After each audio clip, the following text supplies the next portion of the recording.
Nossa conversa hoje, mais uma vez, é com Rolf Santiago, advogado e assessor jurídico do PROCON aqui de Mato Grosso. Esteve recentemente falando conosco sobre turismo, depois sobre o que mesmo? Energia. A Energisa, problemas lá com a Energisa. Exatamente. E agora nós vamos falar sobre um problema que normalmente sempre se repete em finais de ano, que é a situação relacionada às escolas particulares, aquelas questões como matrícula, rematrícula, aumentos de mensalidades. O PROCON tem algumas dicas nesse sentido para ninguém passar raiva, e nem os proprietários e nem os usuários do serviço. Alguns setores da economia fazem aumentos a seu bel prazer. Sim. As escolas particulares também podem aumentar a qualquer momento os seus preços? Não, na verdade a gente tem que separar primeiro as escolas particulares e as faculdades que trabalham com semestre e não anuidade. As escolas particulares, tá, onde trabalham com anuidade, elas só podem fazer um aumento por ano. Esse aumento deve ser divulgado no ano anterior, ou seja, antes da rematrícula, para que os pais e os alunos possam ingressar novamente naquela instituição já sabendo o valor do reajuste a ser aplicado.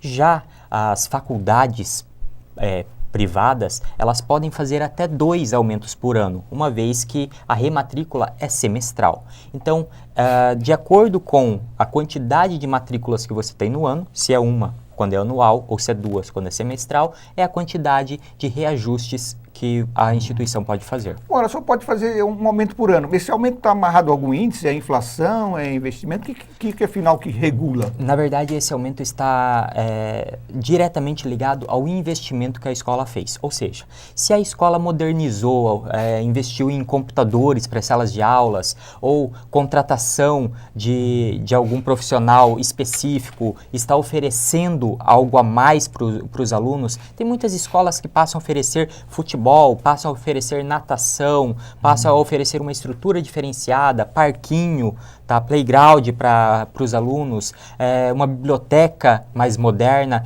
Tudo isso pode sim ser diluído no valor da matrícula e compor esse aumento.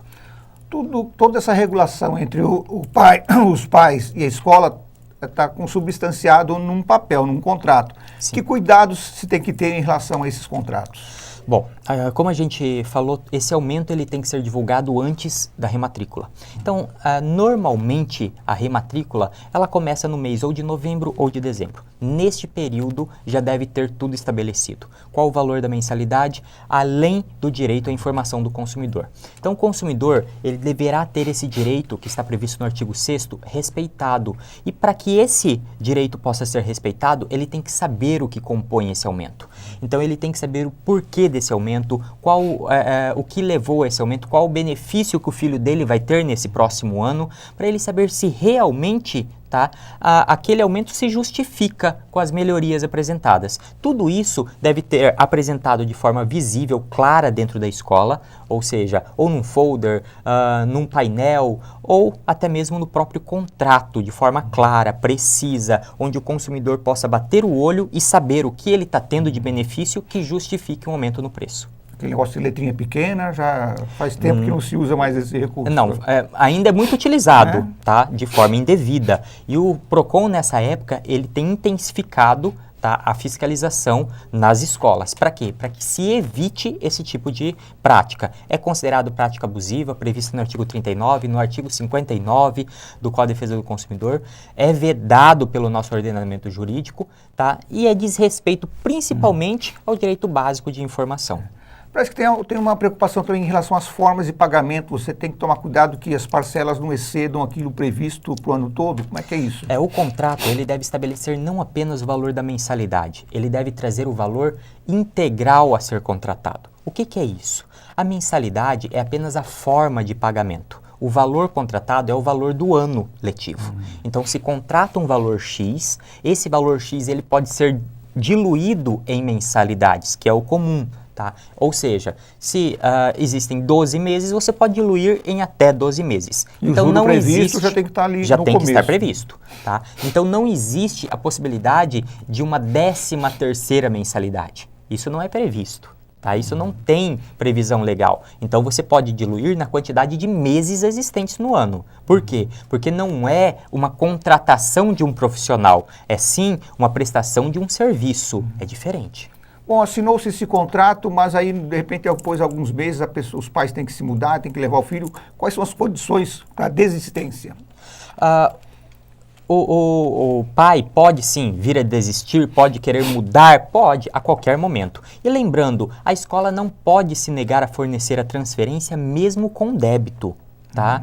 Então, a transferência, o atestado, o histórico escolar deve ser fornecido para os pais, mesmo com débito. A escola, ela tem um contrato assinado com os pais. E este contrato, ele é instrumento particular necessário para a execução, para a cobrança daquele pai inadimplente. Ou seja, então, não se pode punir o aluno. Não, de forma nenhuma. O aluno, ele é protegido, tanto pelo Código de Defesa do Consumidor, pelo ECA.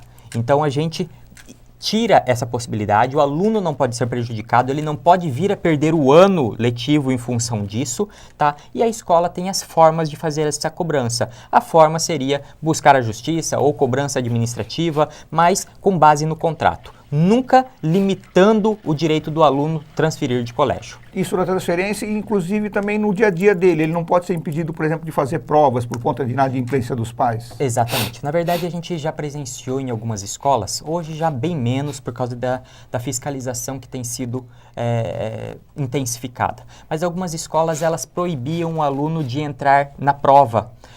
Ou, quando ele estava inadimplente, tinha uma carteirinha que não passava, não funcionava na roleta, então o aluno não conseguia entrar na escola. Isso causa constrangimento. Esse constrangimento pode gerar, inclusive, o chamado dano moral. Então, essa prática já tem sido abolida por essas escolas, o que era muito comum, pela intensificação da fiscalização. Vamos aproveitar o trechinho final da nossa entrevista para falar das famosas listas e materiais, que já é mais relacionado a estudantes mais novos, né? Os prezinhos. O que pode, o que não pode nesses aspectos da lista de materiais? Nossa, isso é bem simples de entender. A lista de material deve ser o material individual do aluno. Então, aquele material coletivo, ou seja, papel higiênico, folha, aqueles maços de chamex para rodar atividades. Isso não pode compor a lista de material. Lista de material é aquilo que o aluno vai utilizar, ele vai levar para casa dentro da mochilinha dele. Então, o lápis de cor que ele vai utilizar, o giz de cera, o caderno dele, isso tudo pode compor a lista de material. Agora, papel higiênico, pasta de dente, copinho descartável, isso não. Isso é material da escola, já deve estar embutido no valor. Compor a mensalidade. Exatamente. Já deve estar embutido no valor que compõe a mensalidade. E as escolas também não podem induzir nessa compra, não podem fazer indução, por exemplo, de marcas? Não, de forma nenhuma, nem de marcas e nem de local a ser procurado. Então a escola, muitas vezes, ela tem aquela listinha de material e ela fala, a lista está disponível em tal papelaria. Isso é indução, isso é venda casada, isso é crime na prática, na relação de consumo. Então o PROCON tem fiscalizado sim, parece lista de casamento, tá? Quando você vai num casamento e fala, a lista de presentes está em tal loja, tá? Na escola não pode isso, você não pode colocar a lista de material em tal papelaria, tá? A não ser que a papelaria seja de dentro da escola, tá lá, mas o pai do aluno, ele tem que ter a opção de pegar sua lista e procurar em outro lugar também. Ele não pode ser obrigado a comprar apenas naquele local. Uma recomendação que não é mais tanto em relação à escola, mas é para o pai. Se recomenda na hora de fazer as compras dessa lista, não levar a criança, porque ela vai querer marcas. Sim, com certeza. Vai querer marca, vai querer sempre com desenho de personagens. Isso então, encarece o produto. Sem sombra de dúvida. O pai acaba pagando 2, 3 vezes mais. É claro que às vezes o pai faz um pouquinho o gosto da criança, tá? Todo mundo que é pai acaba puxando um pouquinho. Mas evitar pelo menos no grosso, naquela compra maior. Por quê? Porque você acaba às vezes pagando mais que o dobro do valor que você pagaria. E finalmente, os pais, recomenda-se até que os pais se unam para fazer essas compras, já que vão comprar todos o mesmo material. Lógico, a gente sabe que sempre que você compra em grande quantidade, o preço cai. Então, se você conhece outros pais de aluno, uma opção seria comprar em grande quantidade. Não só o material, mas também as apostilas, os livros. Quando você pode pedir direto pela internet, direto pelo site da editora, você acaba tendo uma economia muito grande. Tá? Essa economia pode chegar a mais de 50% do valor, principalmente quando você compra direto da editora. Então vale a pena consultar, entrar na internet, verificar aquele material direto no site. Perfeito. Rolf, obrigado pelas informações. Eu que agradeço a oportunidade e até a próxima. Até a próxima e voltamos daqui a pouco após um breve intervalo.